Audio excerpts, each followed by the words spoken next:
네, 보살님 안녕하세요. 반갑습니다. 오늘은 부처님이 경전에 나오는 태아에 대한 얘기를 하겠습니다.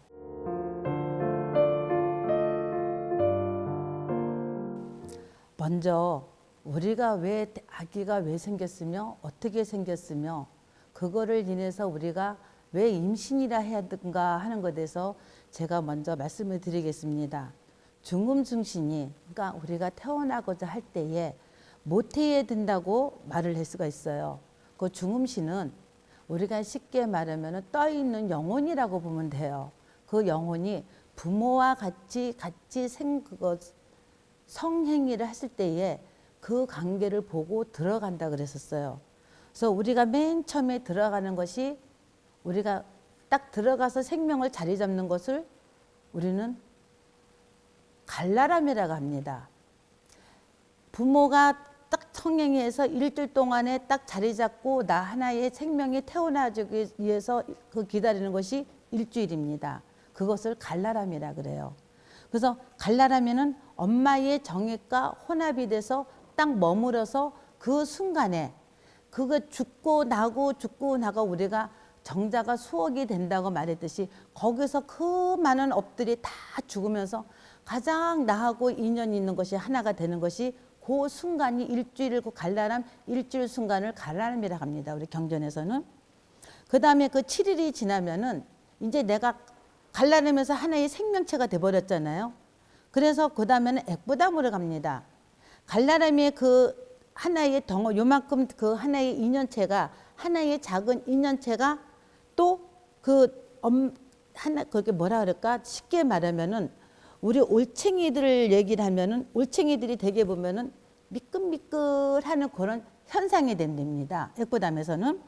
그래서 부모의 정액과 마음의 액심, 그러니까 그 내가 사랑하는 응고가 돼서 엷은 살결이 응고가 되고 그게 이렇게 좀 하나가 또 형성이 시작이 된답니다. 그 다음에 우리가 거기 형성이 되니까 다음에는 또 일주일 지나가면 폐씨라 그래요. 그 폐씨가 되면은 그 폐씨라는 아이가 또 이제는 어떻게 됐습니까? 일주일 지나니까 약간 단단하고 어떤 그게 알같이 이제 모양이 생기겠죠. 올챙이도 알이 생기듯이 그때부터는 생기기 시작하겠죠. 그래서 그게 단단하게 또 이제 생기기 시작하면서 하나의 육체의 성숙함을 보여주는 거예요. 그러고 나서 이제는 우리가 또 4주째 되면은 건남이라 그래요. 건남은 이제 인간의 형체를 육덕에 갖추는 것임으로써 그거를 이제 경고해 주면서 두꺼운 그 상태로 가는 거예요. 그러면 생겼어. 이제 그 다음에는 막 우리가 요만한 게 생겨가지고 막 알이 움직이고 막 사다가 그 다음에 이렇게 약간 형체가 이제 되잖아요. 올챙이게 형체가 되듯이 그렇게 되는 형체가 나타나는 거예요. 그래서 이제 우리가 5주째가 되면은 발라사라고 합니다.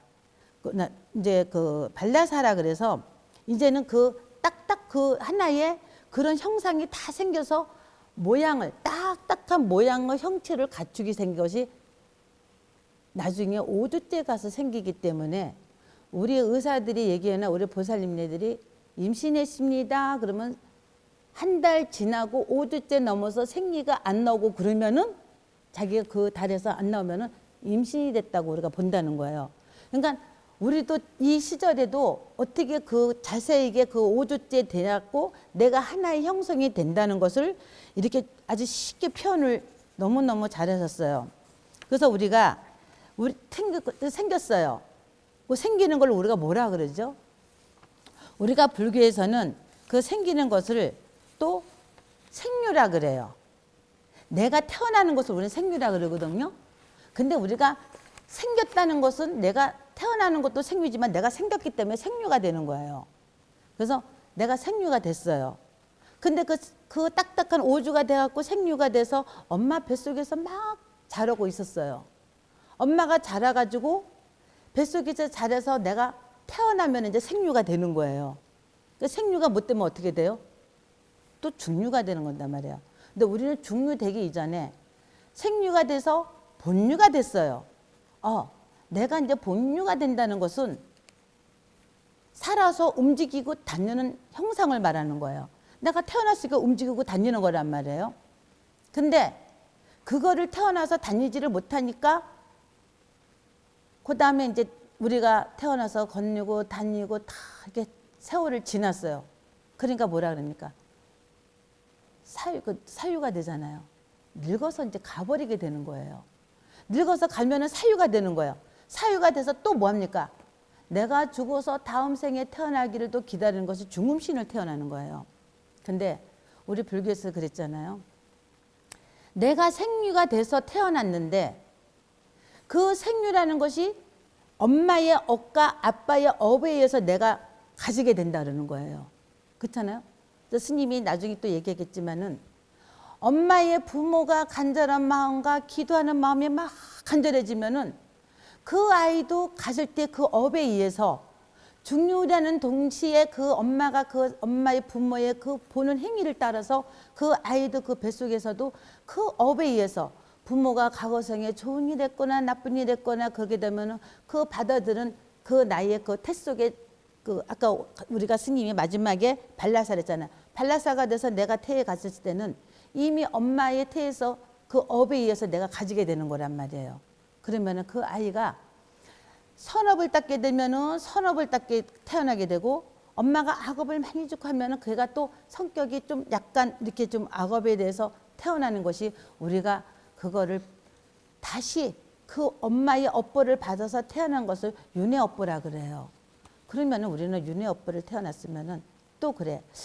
엄마들이 그래. 또 아까 경전에서도 그랬어요. 자꾸 태어났는데 가졌어. 생류가 됐는데 자꾸 죽어요. 유산이에요.